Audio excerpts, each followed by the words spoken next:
القول قول الصوارم كي تسترد المظالم حتى الأراضي ساموا رسول أهل العزائم القول.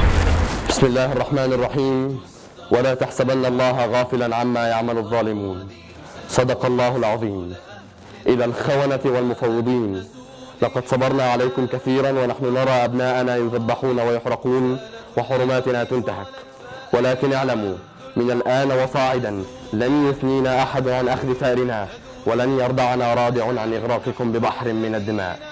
ليه؟ اداك اوفر قوي. ايه ده؟ ايه القلش ده؟ انت ظبطها بقى في المونتاج. لا، هنعيد من الاول. الجيش المصري الحر رابع مرة. بسم الله الرحمن الرحيم. يا أيها الذين آمنوا إن جاءكم فاسق بنبأ فتبينوا أن تصيبوا قوما بجهالة فتصبحوا على ما فعلتم نادمين. صدق الله العظيم.